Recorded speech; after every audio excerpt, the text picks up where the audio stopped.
desde El Salvador, un espacio de conversación y reflexión donde exploramos temas científicos, sociales, ambientales, políticos, económicos y estadísticos y eventos de actualidad de El Salvador y el mundo.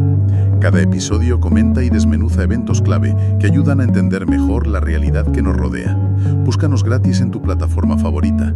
Puedes apoyar este podcast a través de PayPal, el PayPal me lo encontrarás en la descripción, o encuentra más formas de apoyar y contenido premium en el link que aparece también en la descripción. Búscanos como Documentales El Salvador SV. Síguenos, comparte y comenta. Arrancamos con una pregunta que literalmente parte en dos a un país. ¿Héroe o villano? Menudo tema has elegido para hoy. Hoy vamos a meterle el bisturí a una de las figuras más complejas y polémicas de la Guerra Civil del Salvador, el teniente coronel José Domingo Monterrosa Barrios. Es que las fuentes que hemos analizado son un campo de batalla en sí mismas. Totalmente. Por un lado nos pintan a un estratega militar genial, un patriota, y por el otro al responsable de una de las peores atrocidades de la historia reciente de América Latina. Y para entender a Monterrosa es imposible no entender el tablero en el que jugaba. Claro. La Guerra Civil salvadoreña, entre 1980 y 1992, fue uno de los últimos conflictos calientes de la Guerra Fría. Un enfrentamiento brutal, ideológico, donde, Estados Unidos y la Unión Soviética movían sus fichas. Exacto. Nuestra idea aquí es poner las cartas sobre la mesa, desmenuzar esas dos narrativas tan opuestas para entender por qué, casi 40 años después de su muerte, su nombre sigue levantando tantas ampollas. Venga, pues vamos al lío. Para quien no lo conozca, ¿de quién hablamos exactamente? ¿Quién era José Domingo Monterrosa Barrios antes de convertirse en este icono tan controvertido? Pues mira, nació en 1940 en un pueblo llamado Berlín, en el departamento de Usulután. En Berlín. Curioso. Sí, y desde el principio parece que tuvo clara su vocación militar. Se formó en la Escuela Militar del país, la Capitán General Gerardo Barrios, pero lo realmente decisivo en su carrera es la formación que recibe fuera. Ah, esto es importante. Importantísimo, y aquí hay dos destinos que lo marcan para siempre. A ver, cuéntame. El primero es la famosa Escuela de las Américas en Panamá, dirigida por Estados Unidos. La Escuela de las Américas. Palabras mayores. Exacto. Aquello era la fábrica de oficiales anticomunistas del continente. Allí no solo aprendía táctica, aprendía una doctrina, la del enemigo interno. ¿Y el segundo destino? El segundo es Taiwán, donde se especializa en tácticas de contrainsurgencia. Es decir, no lo entrenan para una guerra convencional, de ejércitos frente a frente. No. Lo entrenan para una guerra irregular, sucia, de guerrillas, en la selva, entre la población civil. Lo moldean para ser el arma perfecta que Estados Unidos y el ejército salvadoreño creían necesitar para aniquilar al FMLN. Entiendo. O sea, no es un soldado más, es un especialista diseñado para un tipo de conflicto muy concreto. Exacto. Y las fuentes que lo idolatran destacan un rasgo por encima de todos: su liderazgo. Lo pintan como un tipo carismático, que comía lo mismo que su tropa, las tortillas con frijoles. Sí, el que no decía vayan, sino vamos. Justo. Suena muy populista, ¿no? ¿Era algo genuino o parte de una imagen que cultivaba para garantizar esa lealtad ciega? Esa es la pregunta del millón. Y probablemente la respuesta es que eran las dos cosas a la vez. Ajá. Sin duda tenía un carisma natural y una valentía física que sus hombres admiraban. Pero también era consciente del poder de esa imagen. Creó una mística a su alrededor, la del líder infalible que siempre estaba en primera línea. Claro. Lo que pasa es que aquí empieza la gran paradoja de Monterrosa. ¿A qué te refieres? A que a esa misma cualidad, la que construye su leyenda de héroe, la de estar siempre en el barro, en el centro de la acción, es precisamente la que lo coloca en el epicentro de los episodios más oscuros de la guerra. O sea que su mayor virtud como soldado es inseparable de su mayor crimen como ser humano. No se puede entender una cosa sin la otra. Vale, eso es un punto clave. Vamos a explorar esa primera cara de la moneda, la del héroe. Hacemos una breve pausa para recordar que pueden apoyar la continuidad de este proyecto. Si encuentran valor en estas conversaciones, consideren hacer una donación a través de PayPal. El enlace está en la descripción de este episodio. También pueden explorar otras formas de apoyar a través del link que aparece en la descripción. Gracias por ayudarnos a seguir arrojando luz sobre estos temas. Retomamos el hilo.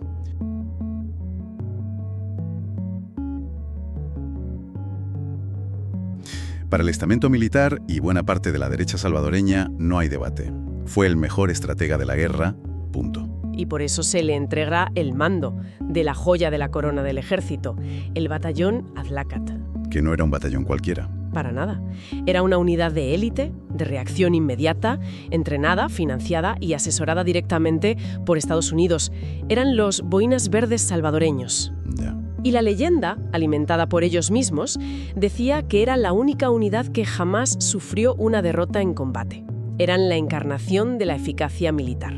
Y dentro de esa eficacia, José Domingo Monterrosa Barrios tenía una obsesión personal casi enfermiza que lo definía. Destruir Radio Venceremos. Exacto. Para quien no lo sepa, era la emisora clandestina de la guerrilla. Y era mucho más que eso. No era solo un altavoz de propaganda. Radio Venceremos era el sistema nervioso de la guerrilla. ¿Tanto así? Sí. Por ahí se coordinaban ataques, se levantaba la moral de los combatientes y de sus bases civiles, se desmontaba la propaganda oficial. Era una herramienta de guerra psicológica potentísima. Entiendo. Monterrosa, con su formación en contrainsurgencia, entendía perfectamente que esta guerra no se ganaba solo a tiros. Claro. Silenciar esa radio era, para él, un objetivo estratégico de primer orden, tan importante como ganar una batalla. Demuestra que entendía la guerra en una dimensión mucho más moderna, más compleja. ¿Y el Estado salvadoreño compró por completo esta narrativa de héroe? Los honores que recibió en vida, y sobre todo tras su muerte, son abrumadores. Lo nombran héroe de Joateca por ley. El Museo Militar exhibía sus zapatillas, sus uniformes, como si fueran las reliquias de un santo. Y su funeral. Un acto de Estado masivo, con el presidente de la República, José Napoleón Duarte, y todo el cuerpo diplomático. Es una construcción deliberada de un símbolo. Totalmente. En medio de una guerra civil que estaba desgarrando el país, el Estado necesitaba desesperadamente un héroe, una figura que encarnara la lucha contra el comunismo, que inspirara a las tropas. Y que justificara ante la sociedad el coste altísimo del conflicto. Exacto. Lo elevaron a un pedestal. Y es una narrativa que, para un sector de la sociedad, sigue intacta. Lo ven como el hombre que salvó a El Salvador del comunismo e incluso mencionan que, en sus últimos meses, apoyaba los diálogos de paz. Pero claro, toda esta construcción de héroe nacional, con medallas y funerales de Estado, se viene abajo cuando se pone sobre la mesa el nombre de un lugar, El Mozote. Y aquí la conversación cambia por completo. El tono tiene que ser otro, porque El Mozote es uno de los agujeros negros de la historia de América Latina. Sí. El informe de la Comisión de la Verdad de las Naciones Unidas, que se publicó en 1993, es demoledor y no deja lugar a dudas. ¿Qué dice exactamente? Dice que entre el 10 y el 13 de diciembre de 1981, unidades del batallón Atlacat, bajo el mando operativo de José Domingo Monterrosa Barrios, ejecutaron deliberada y sistemáticamente a cerca de 1.000 civiles en el caserío del Mozote y otras localidades cercanas. La palabra clave aquí es civiles. Esa es la clave. No fue un combate, no fue un exceso en el fragor de la batalla. Fue una operación de tierra quemada. Las víctimas eran campesinos desarmados, hombres, ancianos, mujeres y, lo más terrible, cientos de niños. Los relatos de los pocos supervivientes y los informes forenses son espeluznantes. Describen cómo separaban a los hombres y los ejecutaban. Y luego encerraban a las mujeres y a los niños en la iglesia del pueblo. Y ahí dentro. Dentro. Los ametrallaron y después prendieron fuego al edificio. Es increíble. Durante más de una década, la postura oficial del ejército salvadoreño y de sus aliados en Washington fue que la masacre nunca había ocurrido, que era propaganda de la guerrilla. Una política de negación absoluta. Sí, hasta que en 1992, con los acuerdos de paz ya firmados, un equipo de antropólogos forenses argentinos exhumó las fosas y lo que encontraban confirmaba las peores sospechas. ¿Qué encontraron? En la sacristía de la iglesia encontraron los esqueletos de 143 personas.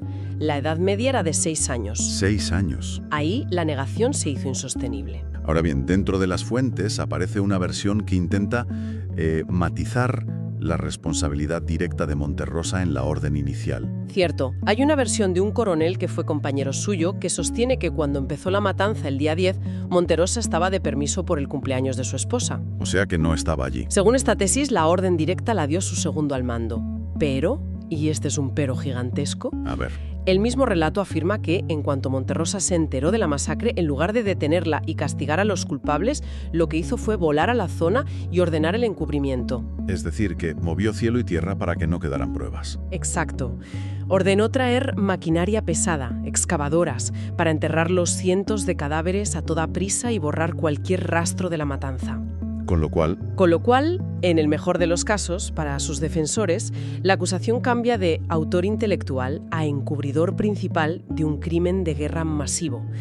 Legal y moralmente, la implicación sigue siendo gravísima. claro. Y este legado es tan potente que ha llegado hasta hoy. En 2019, el actual presidente, Nayib Bukele, ordenó retirar el nombre de Domingo Monterrosa del cuartel de la Tercera Brigada de Infantería. Un gesto simbólico de un peso enorme. Es que es alucinante. Tienes al héroe de guerra con funeral de Estado y a la vez al hombre cuyo nombre es retirado de un cuartel por su implicación en una masacre. Y si su vida es así de polarizante, su muerte, el 23 de octubre de 1984, es directamente de guión de Hollywood. Totalmente. Oficialmente, la versión del ejército fue que el helicóptero UH-1H en el que viajaba se estrelló por un fallo mecánico cerca de Huateca. Un accidente. Fin de la historia. Pero esa no es la única versión. No. La guerrilla del FMLN salió casi al instante a dar su propia versión y era una historia de inteligencia, engaño y venganza espectacular. La llamaron la Operación Caballo de Troya. Es que hasta el nombre es de película. Y el plan era exactamente eso, un caballo de Troya moderno. La inteligencia de la guerrilla había hecho un perfil psicológico de su enemigo. ¿Ah, sí? Sabían dos cosas de Monterrosa: su obsesión por destruir Radio Venceremos y su vanidad, su gusto por coleccionar trofeos de guerra arrebatados al enemigo, Y le prepararon una trampa a medida. explotando sus propias debilidades. Espera, ¿me estás diciendo que le construyeron un transmisor bomba, sabiendo que su ego no le permitiría dejarlo pasar? Exactamente. Fue una operación de una sofisticación increíble. Primero, fabricaron una réplica del transmisor de la radio, pero lo rellenaron con casi 40 kilos de explosivo C4. Madre mía. Segundo, montaron un escenario. Provocaron un falso combate en una zona que sabían que lo atraería. Tercero, fingieron una retirada caótica, abandonando por accidente el transmisor. ¿Y el golpe de gracia? Aún hay más. Sí.